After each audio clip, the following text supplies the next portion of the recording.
Hello, YouTube. This is the Galley La Podcast, and today you have your two hosts, Akainu Fanboy and Geboss.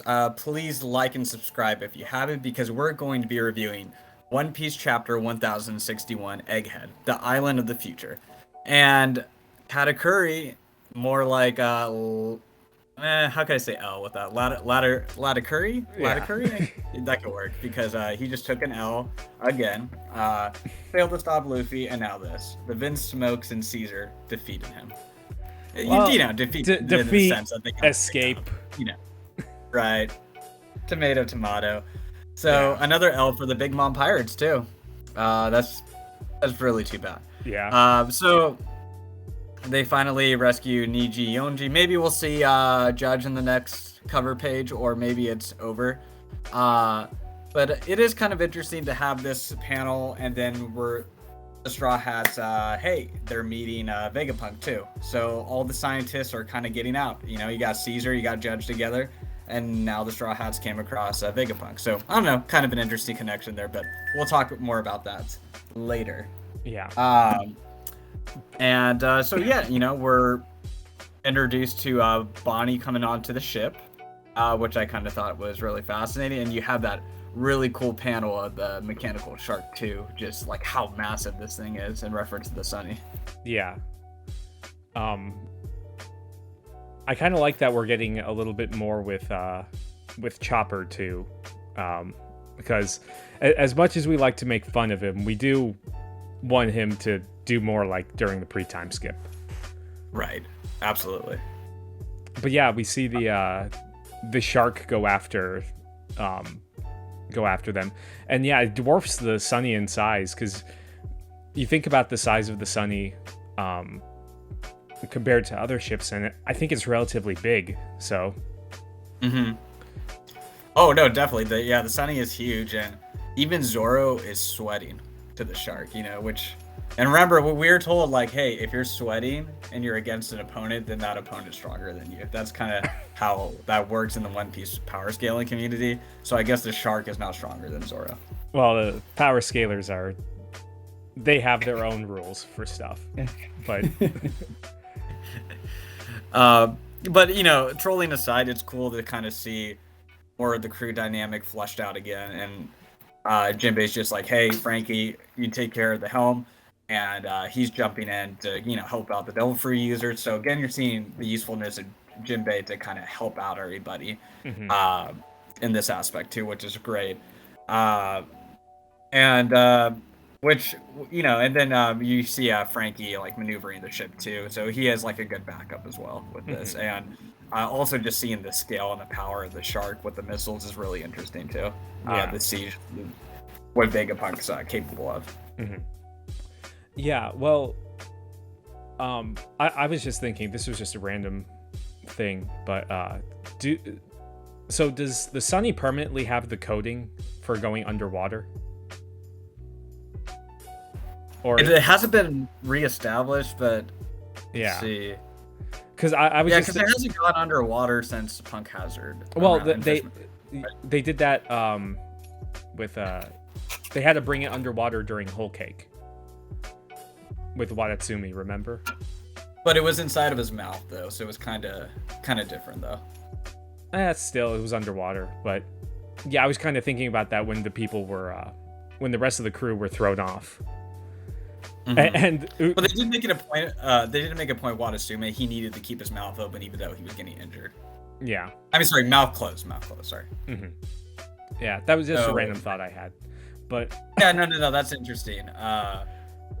No, that is a good point, and I'm not sure where Oda stands with that right now, but yeah, literally, like other people, you see them suddenly get flipped upside down, and you see everyone helping everyone else out except for Usopp. He's just kind of left to drown. Yeah, that's great. No, like I say, it's good comedy, and I also thought the panels were just really cool too, and especially seeing Frankie's suit, it looks awesome, right? Yeah. I loved it too. Yeah, I don't know, it's something new, and no, you kind of just go back to Frankie's old brawler style too. You know? No, that's not Frankie. That's wait. That's Vegapunk. Oh, my bad. Sorry. I misspoke. My bad. Sorry. Yeah. I got my wires. Okay, sorry. I got my wires crossed. Okay. Yeah. But anyways.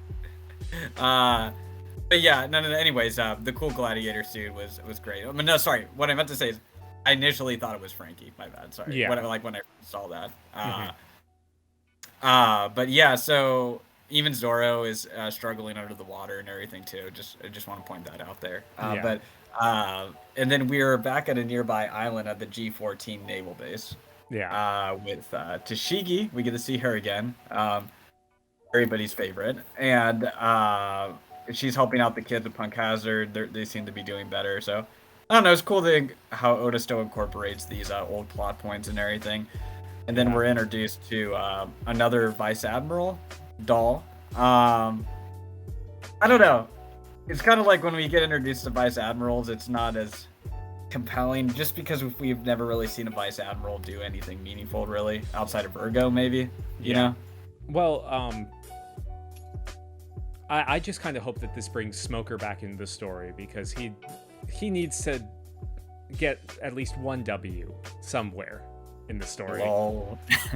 but yeah, just I'm just getting kind of the vibes of like this being Punk Hazard 2.0 from what we've established with this, because I mean, at the end of the chapter we meet someone who claims to be Vegapunk. We get we're reintroduced to the Navy being part of this as well, and even the Dressrosa, the Punk Hazard kids are here. So I'm just getting those vibes from that. But yeah. Yeah. And I think kind of what I did find interesting also with the introduction of this Navy commander Hibari, who's also part of SWORD. Yeah. It kind of seems Oda's slowly adding in a crew for Kobe, which I find interesting. Like maybe the SWORD crew, if you will. Maybe that's a little bit of a stretch, but I thought it was interesting how they introduced this new character. I was gonna say, I don't remember if we've been introduced to her before. I think this is the first time. Yeah. Okay. Oda seems to. Well, one, he's focusing more on adding in all these new Navy characters because obviously this world government, SWORD issue, Final Saga is going to become more of a thing. So I think we're going to become more familiarized with the Navy now, because he definitely drops quite a few characters in this chapter. Yeah, because and we're especially getting introduced to people who are definitely members of SWORD, and I didn't know that Helmeppo was a member. That might have been in like a Viva Card data book or something, but. Yeah. But yeah, it seems like this wasn't like a plan for Kobe. I don't know if we ever said that like Kobe might have gone with them on purpose, but it seems like he was just straight up kidnapped, because Helmeppo is pretty distraught about asking for Seraphim. Yeah. And they seem to be based in this new Egghead Island that that everyone's that the Straw Hats are convening on. Yeah, we don't know how this conflict ended. I mean, how if Helmeppo woke up and Kobe was gone. We just don't know how it ended, and I think Oda kind of did that on purpose, you know? Yeah, because Helmeppo was turned to stone. Right. Yeah. So I think Oda's leaving it ambiguous on purpose. Like there may be a reason why Kobe went. It could still be voluntary for all we know. Yeah. And again, kind of we get introduced to Rear Admiral. It's like we've only been, I think, introduced to one, and that was in the Sun Pirate Fishman Island flashback, and that guy got destroyed by Fish Tiger, I believe.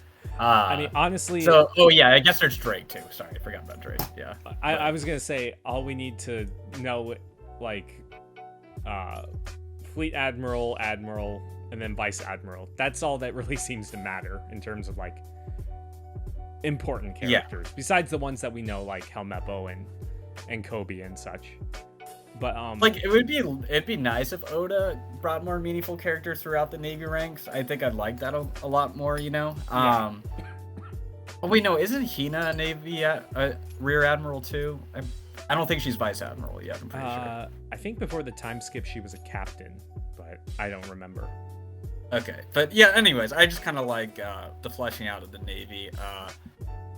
It is interesting to see that. Helmeppo is desperate enough to call for a Seraphim, and also Drake's out of action too. We didn't really see what happened to him after Wano. We didn't get to see a lot at the end of Wano, but anyway. Yeah, Oda's like, oh yeah, you know, whatever. But honestly, again, we'll talk about that in our Wano review. Yeah, but this chapter was so fire, and I'm so glad, like, you know, we don't know what happened to Drake, because I'm just glad we're out of Wano, because One Piece has been really good since we left Wano. So, anyways, we get a cut to Bonnie being with Luffy and Chopper and everything, and Bonnie's like, I can't believe this guy's an emperor, but like, hey, we're still enemies. And it's like, Bonnie, you don't even have a crew, and you're with you. And also, when we saw your crew, they got low dip by Blackbeard off screen, and there's no one of note there, you know? Yeah. So, you know, whether, like, I get it, like, Oda can't flesh out every crew. I mean, Law's crew kind of sucks, and he didn't really even flesh out Kid's crew too much either, you know, but yeah, I would ideally like to see more cool people on Hawkins' crew and Drake's crew and Bonnie's crew. Sure, but like really you only get it like with Capone and then the 3 main supernova, and that's it, you know? Yeah. I mean, we barely we only know, like, from Kid's crew we know like Killer and Heat, and that's about it. But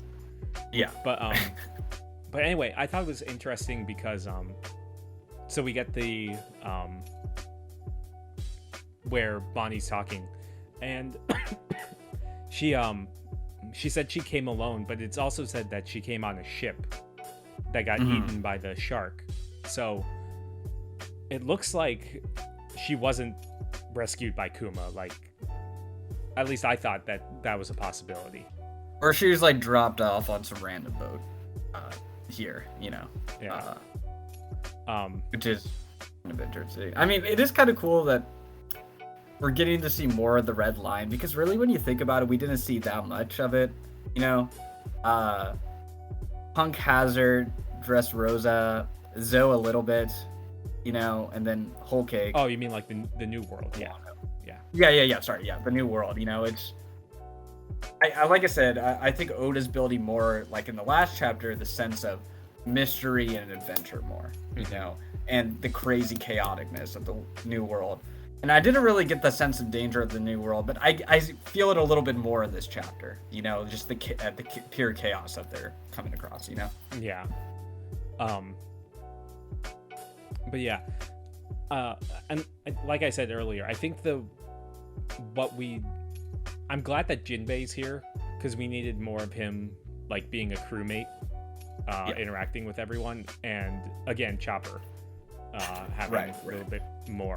I hope that this group, maybe include Usopp in there, because he didn't do much during Wano, but yeah, that would be a good group to kind of focus on this arc. But I mean, with Vegapunk introduced, it'll probably be good for Frankie too, but and Sanji. Yeah, true. With Mads and everything. So what? There's the little panel that like Bonnie's like questioning Luffy about his poster being like all white, and then it says, Luffy just says, "Oh, that's how I look when I'm totally free." And he kind of looks like Joy Boy or Nika-esque during his little drawing there. So I don't know if that, like, no one besides Yamato has really seen his power up at all. I think in full way, yeah, since then. Yeah, well, I guess a couple people saw him when he like burst through the ground.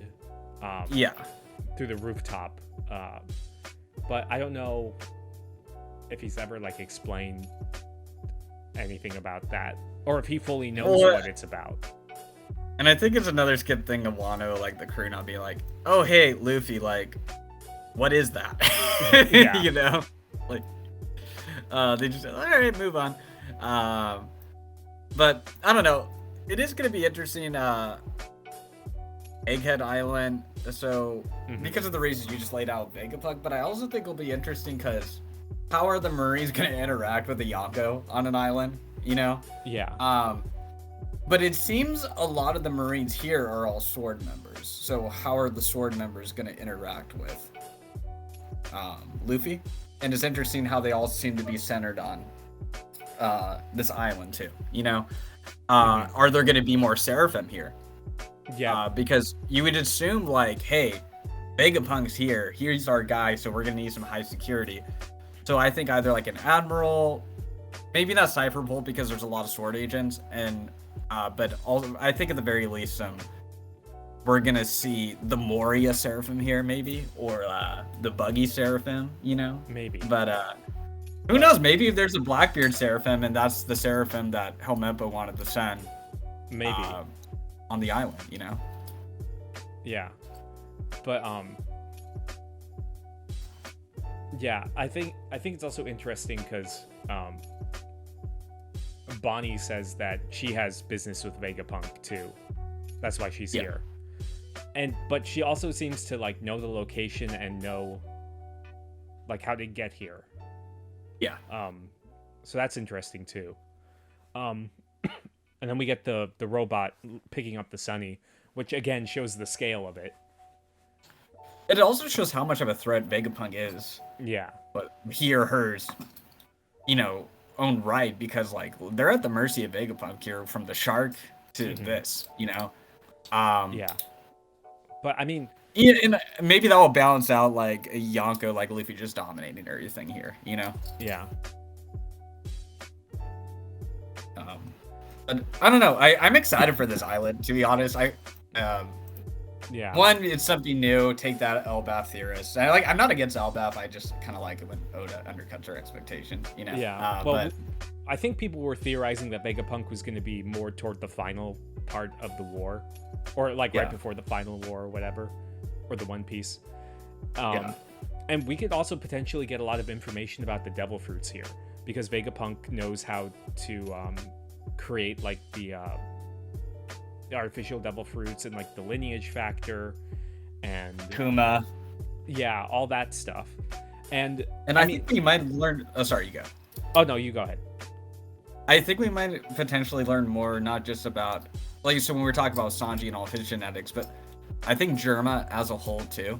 You know, we don't know how old Vegapunk is, and we don't know like, let's say, because I think there's a lot of mystery that has to be unfolded with the Germa Kingdom, and I think Oda's been teasing that out more and more about that ancient lineage, because it's ancient, and then the connection with the Lunarians, and now the Lunarians' DNA is potentially or most likely in Sanji is also in the Seraphim too.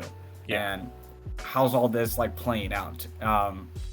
And from the age of, apparently they say like, oh, this is Vegapunk. Like, the only reason why I'm doubtful, because everybody else in Mads was super old, you know. Yeah. Well, that's kind of the old. Yeah. Yeah. Back, Yeah. I was just wondering if like if Judge, like, Vegapunk was trying to do this stuff with the Lunarian stuff, creating the Seraphim, and like maybe Sanji's like a failed, like all the other ones are like quote unquote failed types of Seraphim. They have the DNA, but they don't have the they didn't like fully develop. Yeah. Except maybe Sanji, because he can do Diable Jambe. You can do Diable Jambe. Yeah, I mean, in a way, he can fly without the wings, but yeah. And also the wing of the Pirate King. But anyways, yeah, there's that aspect, and because you know it was heavily hinted like, what are you a Seraphim? You know, and so it's like, okay, cool. Sanji has the genetics of like a Seraphim, basically. You know, it's just in terms of that raw fortitude. Because remember, one of the things with the Seraphim, they didn't have one scratch was brought upon them, Yeah. Which makes me think they might have the Sanji genetic thing. So there could be a huge info dump and backstory for Sanji here. And we also might...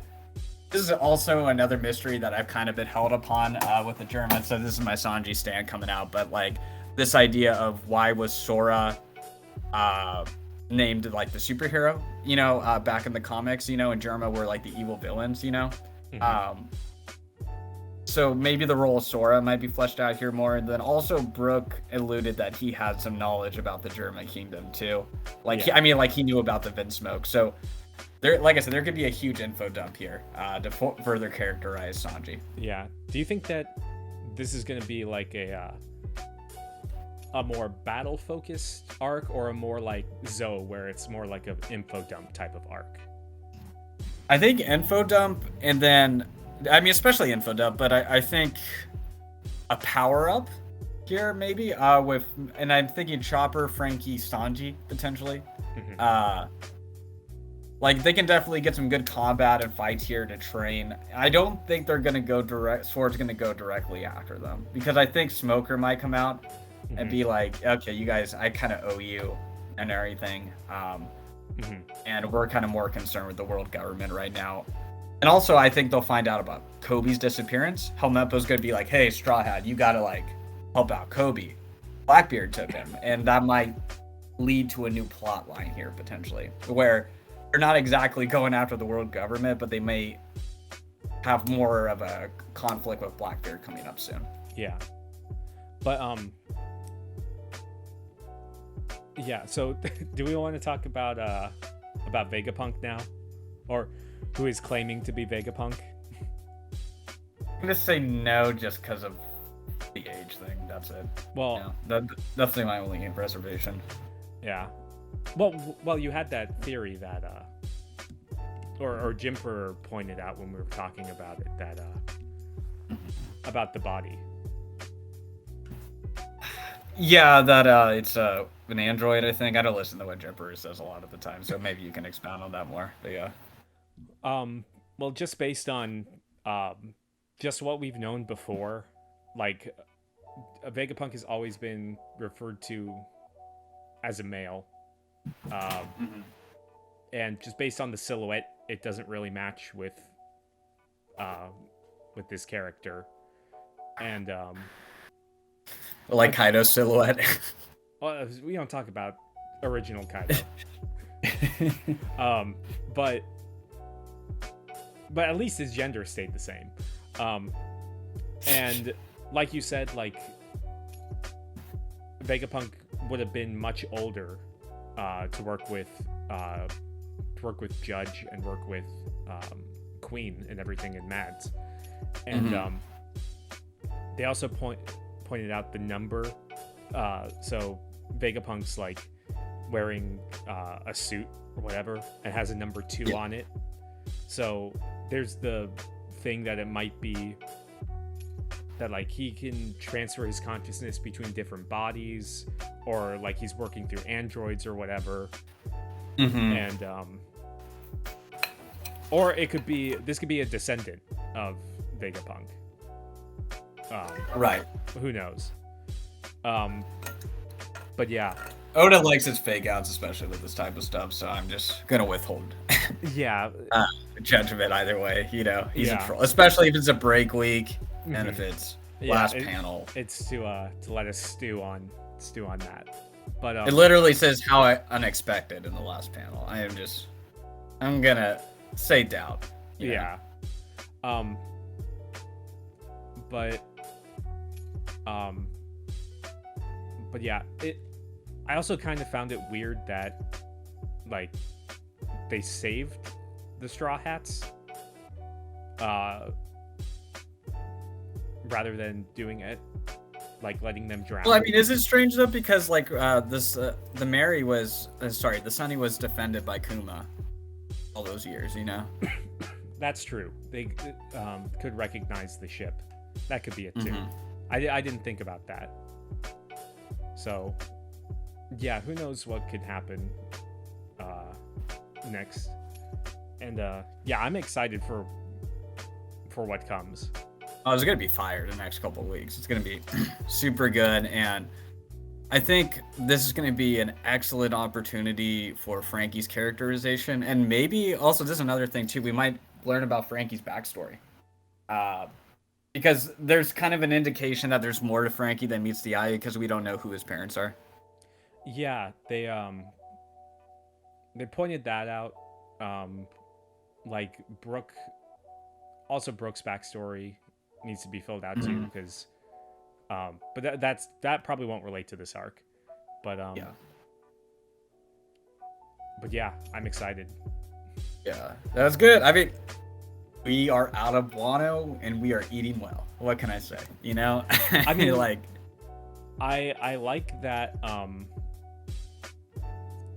I think now that we're out of Wano, like, I think it's just it's just a breath of fresh air, because we've been stuck in Wano for 4 years. So. But like I said, one of the things it's not just being stuck, but we just have the crew dynamic back, and I think it brings a lot more life back to the series. You know. Yeah. But I don't know. Yeah, it's cool. Like I'm excited. I think there's a lot more we could be revealed to. It's not just cookie cutter fights and all that kind of stuff too, you know. And like I said, sense of mystery. Even when you look at Egghead Island, it's kind of in a silhouette, is covered by clouds too, you know. Which is, yeah, I think there's going to be a lot of really cool shit ahead, and I'm looking forward to it. But yeah, that's about it for me. Anything else you want to add? Doll potentially best new girl, but anyway. Man, poor Vivi just got thrown in the dumpster. Man, that's crazy. I mean, at least Jimper is, you know, a deep devoted fan to Vivi to take your place. But anyway, exactly. So, anyways, everyone, thank you for listening. Like the video, subscribe, and we are going to throw out our Act 1 review of Wano this next week during the break. So that's going to be there for you. Anyways, have a good one. Peace. See ya.